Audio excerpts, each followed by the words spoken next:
being given royal assent by the time we get this, won't it? The issue is that there are many unknown factors relating to... If I could finish a sentence, then we might be able to get somewhere. Intrigued with...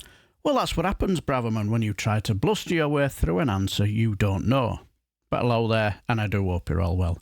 Now back to the Home Affairs Select Committee meeting with our Home Secretary Suella Braverman, where the chair, Dame Dana Johnson, wanted to know the economic impact assessment of her ridiculous migration bill. Well, it soon went quickly downhill, very quickly you could say, and watch our Home Secretary's body language within the first 30 seconds. For me, very telling. Can I also just ask you, while we're on about this issue of the illegal migration bill, it's 100 days since that bill was introduced into the Commons. It's gone through all its common stages. It's now in the Lords, as you know. I think it's its final day for the committee stage in the Lords. Why have we still not got an economic impact assessment? Well, we obviously have produced lots of documents surrounding... That look reeks of, I don't know the answer to this question. We don't have an economic impact assessment, and how am I going to get out of this without looking incredibly stupid? Now, I'm no body language expert, but her body language looks very shady to me. Does it to you? Let me know down below, my friends, and we'll continue. Need for the bill. I need to set out the context. We've got a very urgent problem here relating to illegal migration. It's one of the Prime Minister's priorities and mine as well. 45,000 people travelling across the Channel illegally last year.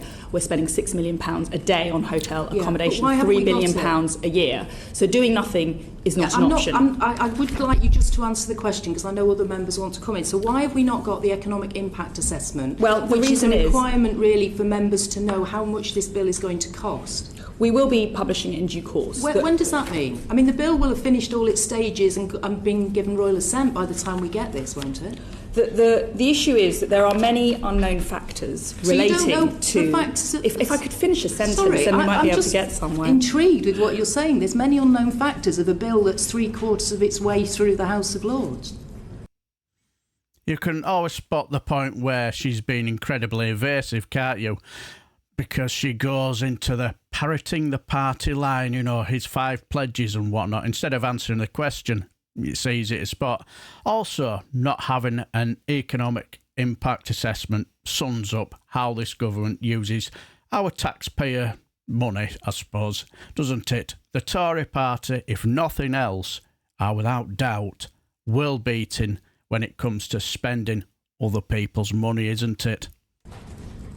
There are many unknown factors upon which the bill's success is contingent. I'm very happy to admit that. For example, the delivery of our Rwanda agreement. We're currently in litigation, and those timelines are out of our control. We need to conclude our litigation relating to our Rwanda agreement. Okay. Once we have a clear view of the operability of Rwanda confirmed by the courts, then we will be able to take a very firm view about the economic impact of this bill. But I would also say, to my mind, it's pretty obvious what the economic impact of the bill will be. We'll stop spending £3 billion a year on our asylum cost. We will stop, it's a bill which will lead to the cessation of 45,000 people in hotels and £6 million a day.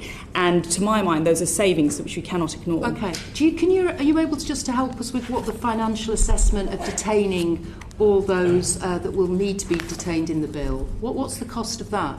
Because you're going to detain people for at least up to 28 days. So what's the cost of that bit? Well, again, we are keeping that under review. I mean, again, that is an unknown. I cannot predict the number of people who are going to be arriving on any one day illegally. We have past experience, but we know that these numbers really vary. When the bill comes when the bill comes into force, we will be able to take a view as to how and how quickly we're able to operationalise our detention powers, our relocation powers, okay, and that will then inform the costs. Okay. All right, thank you.